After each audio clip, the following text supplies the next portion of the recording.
Hello everyone, welcome back to the YouTube channel Programming Knowledge. In today's Microsoft Excel VBA video, we are going to see that how can we work with the time functions in Microsoft Excel. In the previous video, we saw that how can we get the current time using the now and the time functions in Microsoft Excel. In today's video, we are going to see that once we have got the current time of our system into Microsoft Excel, then how can we work with it and how can we split it into hours, minutes and seconds. So this is going to be the one topic that we are going to cover in this video. The second topic is going to be the two important functions of time, that is the time serial and the time value functions. Okay, so let us start with the video. Now we have got these two functions, so let's just clear up this function, and we have got this time function. So the time function is used to display the current time according to the system. Now once we have got the time, we need to split it. So for that we have to display it using a message box. So that's why I've typed the message box, and once you have typed the message box, you need to split it into hours, minutes and seconds. So first of all, I'm going to talk about the hours. If you want to split it into hours, then you have got a simple function known as hour, which is HOUR. Then within the parenthesis, you need to specify the time.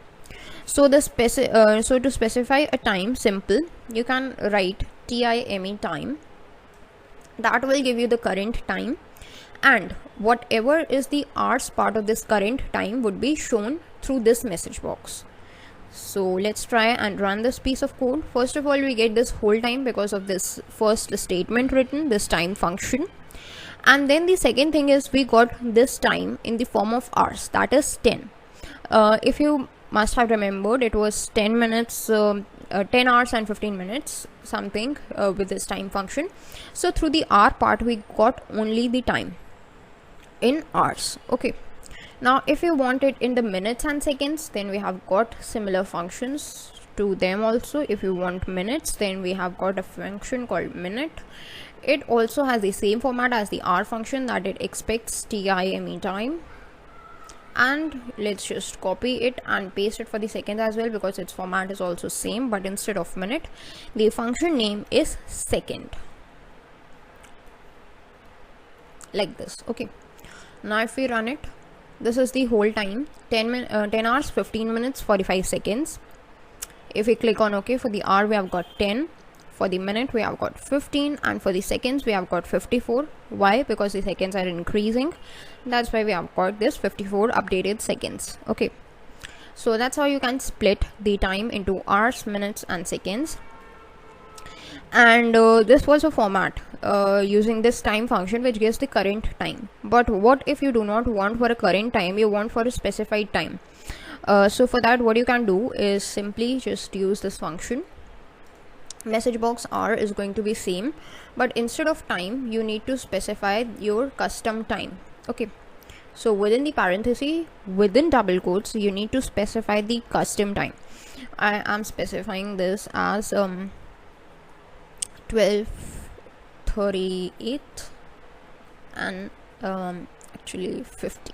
Okay, so this is what is my custom time. I want hour from it, so let's just run it. First of all, let's just comment out this piece of code, comment block, and now I'm going to just show the hour part from this custom time, and let's just run it. So we have got 12, that's correct. And if we just copy it and paste it, and again paste it for the minute and for the second. Okay, now let's just run it. That's 12 hours 38 minutes and 50 seconds. So that's how it works. Now that was about splitting the time into hours, minutes and seconds. Now let us look at two important functions, that is the time serial and the time value function. First of all, we would be looking at the time serial function. So let's just comment it out again. And this time we are going to look at the time serial function. So what this time serial function do is, it accepts three arguments. Okay, So first of all, let's write the code so that we are able to get the syntax from VB itself. Message box space time serial, and as soon as you press the parenthesis, you get 3 possible parameters. First is hour, then is minute, and then is second. So you got to specify the hour, minute, and second in the form of integers, and it would give you the corresponding time. So let's just do that. Suppose I specify 11 as hours, I want 32 as minutes, then again put a comma, and I want 45 as the seconds. So this is what we have given as the parameters. If we try to run it, then we have got 11:32 45 am. Okay, now instead of 11, if I just specify 21, then what happens? So what I get is 9:32 45 pm, because we are giving it in a 24 hours format, and that's why it has converted it into a pm. Okay, so suppose I give 23, so that would be 11:32 45 pm. But what happens if I give 24? Then what I get is a custom date. That is actually the date, the starting date that is stored in Microsoft Excel, the next day for that, and the time for that. So it displays a date, that is starting date, and then the time as well. Okay, so that is the usage of the time serial function. If you want to see some more examples, you can just keep on changing the values and you will get the corresponding time for yourself. Okay, now the second thing is the time value function. So let's just use this time value function.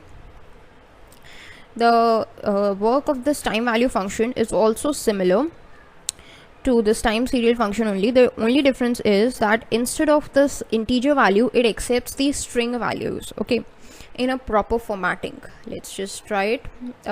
Just type the message box to display the result, and then time value, and put a parenthesis. Then what is it expecting? A time as a string value.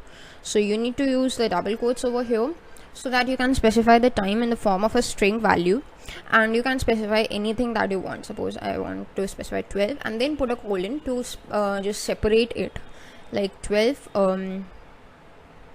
21. Okay, so that's what I want to show. Let's just comment it out and run it. So it's 12:21:00 pm, since we have not specified any seconds. But if you just put another colon and specify the number of seconds, say 43 seconds, and run it, then 12:21:43 pm, that is in the proper formatting. Simply if you just specify 14, then what would it do is it would change it to 2:21:43 pm. So that's how it works. That's how the time serial and the time value function works. So that is all you need to know about the times. In today's video, we learned how to split the times using the hour, minute, and the second functions. We learned about the time serial and the time value functions. That's all about time. There is one important thing that you must know in Microsoft Excel, and that is how to create your own functions. Like if you are working over a cell in Microsoft Excel and you put an equal sign and you try to use a function such as sum. So you have a function called sum.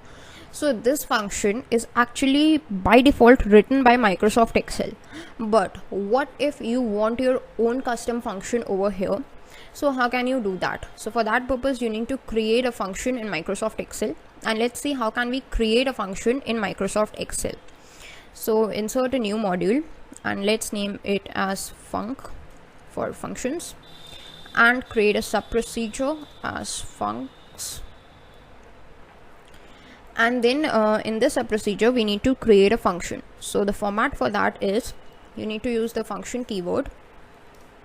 Then you specify the name of the function. So I'm specifying add as the name of the function. I'm going to just add 2 integers. So we are expecting 2 arguments. So x as integer. We are expecting 2 integer arguments because we are going to add 2 integer arguments only. Okay.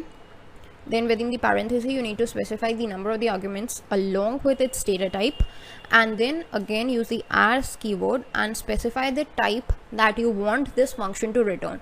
I want this function to add two integers, and in the result I expect it to return an integer.